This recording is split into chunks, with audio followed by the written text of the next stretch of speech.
বিকেলের পড়ন্ত রোদ গায়ে মেখে আমরা পৌঁছে গেলাম জিরাট স্টেশন। কেন গেলাম, কোথায় গেলাম, তার জন্য দেখতে হবে পুরো ভিডিও। তো চলো ভিডিওটা শুরু করি। আজকে আমরা চলে এসেছি জিরাটের রতন অধিকারীর দিদিভাই নার্সারিতে। আর আজকে আমরা এই নার্সারির রিভিউ তোমাদের সাথে শেয়ার করব। কি কি গাছ আছে, কি না আছে, পুরো ভিডিওটাতে থাকছে সম্পূর্ণ তথ্য। তাই জন্য একটু স্কিপ না করে পুরো ভিডিওটা দেখতে থাকো। আমি কথা দিচ্ছি, আমাদের মতো যারা গাছপ্রেমী আছো তোমরা নিরাশ হবে না। এখানে এলে তোমাদের মন ভালো হয়ে যাবেই যাবে। তো চলো দেখতে থাকো এখানে কি কি গাছ পাওয়া যায়। আমি তো ঢুকেই জাস্ট বাকরুদ্ধ হয়ে গেলাম এই ছোট ছোট গোলাপগুলোকে দেখে। এমনিতেই গোলাপ ফুল আমার ভীষণ পছন্দের, তার ওপর দেখছি এখানে এত সুন্দর সুন্দর গোলাপ গাছ, সাথে কি গাছ নেই। আমি অনেক ধরনের এখানে ক্যাকটাসও দেখেছি। তোমাদের সেজন্য শেষে রয়েছে একটা সারপ্রাইজ। আমার যারা মেয়ে বন্ধুরা আছো, বন্ধু বলতে যারা ফ্যামিলি মেম্বার, তাদের জন্য রয়েছে একটা ভীষণ দারুণ, কি বলবো, ভীষণ এক্সাইটমেন্ট একটা গাছের সন্ধান। আমি জানি এই গাছটা দেখলে তোমাদের মন ঠিক ভালো হয়ে যাবে। তো চলো একবার তোমরা চট করে ঘুরে এক নজরে দেখে নাও নার্সারিটাকে।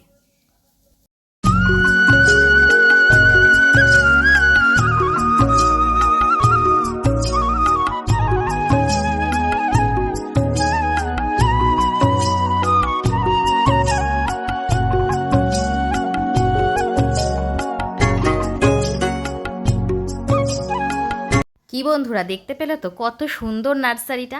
আর সত্যি আমি অত ভালো গাছের নাম জানি না, কিন্তু ওই মানে সবাইকে জিজ্ঞেস করে করে যতটুকুনি গাছ চিনেছি ততটুকুনি তোমাদের বলতে পারবো। কিন্তু আমার থেকেও ভালো যে বলতে পারবে তাকে ডাকি দাঁড়াও। বাকি ভিডিওটা তোমরা সুব্রত সাহার কাছ থেকে জেনে নাও কি কি গাছ আছে। এই হলো নারকল, সাউথের নারকল গাছ। 2 ফুট হাইট থেকে ফল দেবে। হ্যাঁ হ্যাঁ, 2 ফুট হাইট থেকে ফল দেবে। আর হাইট হবে মোটামুটি 4 থেকে 5 ফুট। মানে একটা মানুষ হাতে করে ডাব পাড়তে পারবে। এক একটা গাছের দাম 300 টাকা পিস। আরও ভ্যারাইটি প্রচুর আছে এখানে, জিরাটের দিকে প্রচুর ভ্যারাইটি। হ্যাঁ, এখানে পরস্পর সারি দিয়ে সারি সারি শুধু গাছ পাবে আর ভ্যারাইটি পাবে। এখানে ফলের গাছও অনেক পাওয়া যায়, আপেল থেকে শুরু করে নাশপাতি, কালো আঙুর, সাদা আঙুর, সব রকম। এই যে এইটুকুটুকু আম গাছের চারা, এইটুকুটুকু আম গাছের চারা, এতে বোল এসে গেছে। হ্যাঁ, আমও দেবে। এই যে গল্প কথা না, দেখা যাচ্ছে। দেখ, এখনো পর্যন্ত টবেও বসায়নি, জমিতেও বসায়নি, এখনো প্যাকেট করা।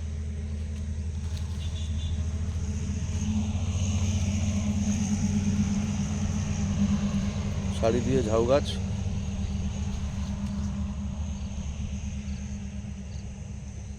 কি সুন্দর লাগছে।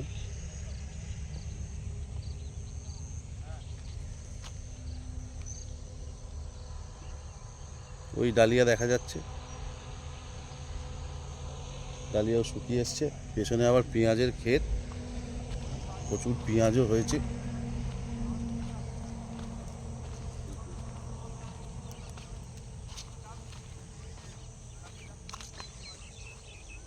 সব পেঁয়াজের ক্ষেত।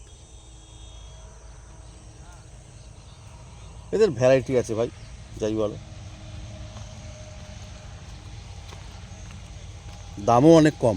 এখানে পুনের জারবেরা 90 টাকা করে পিস, আর আমাদের ওখানে পুনের জারবেরা এমনি দোকানে 150 টাকা করে পিস চায়। আকাশ পাতাল তফাৎ।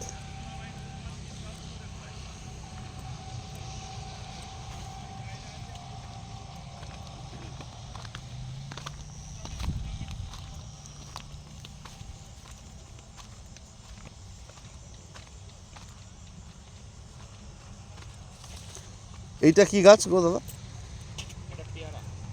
পেয়ারা, রেড ডায়মন্ড।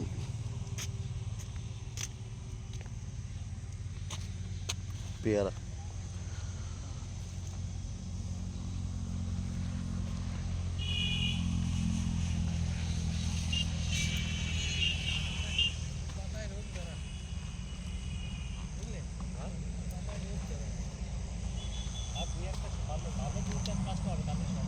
এগুলো কি সুপারি গাছ? 12 মাস। কতটুকু হাইট থেকে ফল দেবে?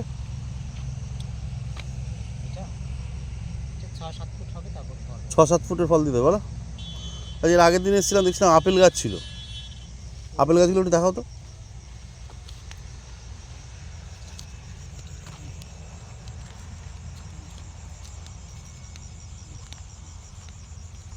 এইটা কি কুল? এটা কুল আছে কি এমনি কুল? না, তাহলে এটা হচ্ছে তোমার বল সুন্দরী। বল সুন্দরী, হুম, এটা হলো বল সুন্দরী কুল। বল সুন্দরী। আর এইটা পাশেরটা এটা হচ্ছে আলু বাইরা। আলু বয়রা? হুম, ও না, আলু বোগরা। আলু বকরাটা আলু বোখরা যেটাকে বলে, আচ্ছা এটা। আলু বোখরা। রাজা এদিকে আয়। কোনটা গো আপেল? এই যে আপেল এটা কোনটা? ওই ওই পাশেরটা। পাশেরটা। একটা সুন্দর দেখে গাছ তোলো, সুন্দর দেখি। ভালো দেখে গাছ, বেশ টাইট গাছ, খুব সুন্দর হবে, মরে যাওয়ার চান্স যার খুব কম, আচ্ছা, ফলন হবে খুব ভালো। মোটামুটি 1.5-2 বছরে ওই দেখ আপেল গাছ দেখ, নে গাছটা নিয়ে আয়। হ্যাঁ এগুলো এলা। হ্যাঁ, আপেলের এলা মানে কি ওটা বলো ব্যাপারটা খুলে। এটা এটা বীজের মানে বীজ থেকে গাছটাকে তৈরি হয়। আচ্ছা, আর এটাকে তোমার কাটিং করা হয়। ওটা কাটিং করা হয়েছে। হ্যাঁ, এটা কাটিং। এটা যেমন বাড়বে আমি সেরকম বাড়তে দেবো, তাই তো? কাটাকুটি করবো না। না না মোটামুটি ফল হতে হতে কতদিন? 1.5-2 বছর? না, এবার যত্নের উপরে সব কিছু। এই মাটিতে হবে? আমাদের এখানকার মাটিতে? এখানকার মাটি মানে? আমাদের তো চন্দ্রনগর চুচুড়াদের ওদিকে বাড়ি, হ্যাঁ, তা ওই সব জায়গায় আমাদের প্লেন মাটি দিতে হবে না? এর জন্য আলাদা কোনো পরিকাঠামো করতে হবে, তৈরি করতে হবে? পরিকাঠামো মানে আমাদের এখানে সার আছে, মিক্সচার সার আছে। ওই মিক্সচার সার দিতে হবে মাটির সাথে? হ্যাঁ, আর যখন ফিটিং হয়েছে এটার সাথে আমাদের খাবার দেওয়া আছে। আচ্ছা, আর এই যে এই এই অবস্থায় এখন কতদিন রাখতে পারবো? এই অবস্থায় এবার বেশি দিন রাখতে পারবে না। তাহলে আমাকে মনে হয় রিপোর্টিং করতে হবে কতদিন পর? এবার আপনার ইচ্ছা, আপনি যদি বলেন যে আমি 2 মাস পরে বসাবো বা সেটাই আমি বলছি, 6 মোটামুটি মাস এই পরে অবস্থায়, বসাবো, এই অবস্থা অবস্থায় থাকবে প্যাকেটে। এখন মোটামুটি 2 মাস রাখতে পারবো। সিঁদুর গাছ, এই সিঁদুর গাছের ফল দিয়েই সিঁদুর তৈরি হয়, তাই তো বলছে। কি বলেছিলাম না, ভিডিওটা শেষে এমন একটা জিনিস দেখাবো যেটা হয়তো তোমরা অনেকেই কোনোদিনও দেখোনি। ঠিক আমার মতো আমি প্রথমবার জানলাম যে সিঁদুর গাছ, সিঁদুর একটা ফলের বীজ থেকে তৈরি হয়। ভেবে না ভীষণ ভালো লাগছে যে এমন একটা অদ্ভুত জিনিস আমি দেখতে পেলাম, আর তোমাদের সাথে শেয়ার করতে পেরে আমার আরও বেশি ভালো লাগছে।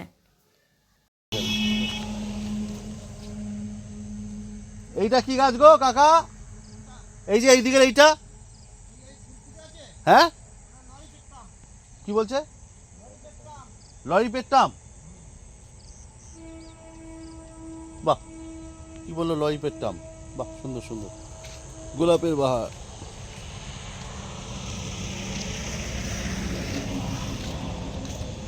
সিজনেয়াম, সিজনেয়াম। মোটামুটি আমাদের আজকের গাছ কেনাকাটা এখানেই শেষ। তো চলো ভিডিওটাও এবার শেষ করার পালা চলেই এলো।